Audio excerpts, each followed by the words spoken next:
අපි අද බලමු රසට ඉක්මනින් චොක්ලට් පුඩින් එකක් කොහොමද හදාගන්නේ කියලා. ඕගලන්ට පේනවා අවශ්‍ය ප්‍රමාණය මම මෙතන දාලා තියෙනවා. අපිට සීනි අවශ්‍ය වෙනවා, කොකෝ පවුඩර්, කෝන් ෆ්ලවර්, ෆ්‍රෙෂ් මිල්ක් මම අරන් තියෙනවා, ලුණු ටිකක් මම පාවිච්චි කරනවා, වැනිලා, ස්ප්‍රින්කල් අරන් තියෙනවා මම මේක සරස ගන්න. ඊට අමතරව ඩාර්ක් චොක්ලට් මම පාවිච්චි කරනවා. මම මේ චොක්ලට් බාරකින් භාගයක් විතර කපා ගන්නවා. මේක මම ෆ්‍රිජ් එකෙන් එළියෙන් තිබ්බ ටිකක් වෙලා, ඒක නිසා ඉක්මනින් කපා ගන්න පුළුවන්. මම දැන් කෝන් පිටි කෝප්ප කාලයි ක්වාටර් කප් මම මෙෂර් කරලා ගන්නේ. කොකෝ පවුඩර් මේ දෙක එකට හලා ගන්නවා. ලුණු ටිකකුත් එකතු කරගෙන ෆ්‍රෙෂ් මිල්ක් මේ විදිහට ටිකක් දාලා ස්පැචුලා එකක් පාවිච්චි කරලා හොඳට කලවම් කරගන්න ඕනේ. ඊට පස්සේ අපි කිරි ටික ටික දාලා මේක කැට හිටින් නැති වෙන්න හොඳින් කලවම් කරගන්න ඕනේ.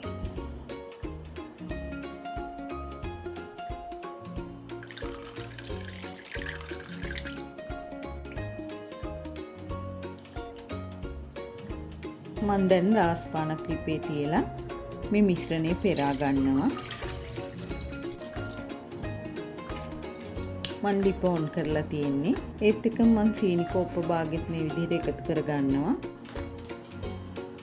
දැන් සීනි ටික දිය වෙනකන් හොඳින් කලවම් කරන්න ඕනේ.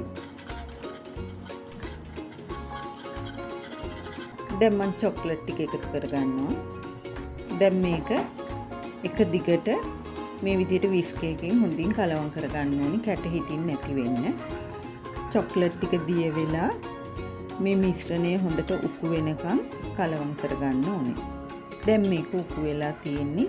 මම ලිප ඕෆ් කරගෙන වැනිලා තේ හැන්දකුත් එකතු කරලා කලවම් කර ගන්නවා. මේක දැන් භාජන වලට දාගමු.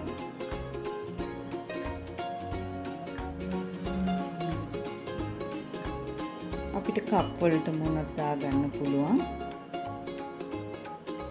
දැන් මේක එකක් නිවුනට පස්සේ මේ විදිහට මිශ්‍රණේ ගෑවෙන්නේ නැති වෙන්න පොලිතින් එකකින් කවර් කරගන්න. දැන් මේක හොඳට සෙට් වෙන්න ශීතකරණයේ තියාගමු. ශීතකරණයේ පැය 2:00මාරයි මම තිබ්බේ. හොඳින් සෙට් වෙලා තියෙනවා. කෑලි කපා ගන්න උනත් පුළුවන්. මම පොඩි කප් දෙකට අයිසින් සුගර් ටිකක් දාගන්නවා. අපිට දැන් මේක කැමති විදිහකට ඩෙකොරේට් කරගන්න පුළුවන්. ස්ප්‍රින්කල් ටිකකුත් මේ විදිහට උඩින් දාගන්නවා.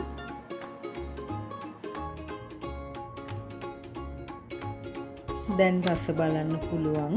මම චොක්ලට් ටිකක් වැඩිපුරක් දාලා හදාගත්තේ. ඕගොල්ලෝ කෝප්ප කාලක් දැම්මත් ඇති චොක්ලට්. ඉතින් අපේ ගෙදර හදන තවත් රසවත් දෙයකින් ඉදිරියේදී හමු වෙමු.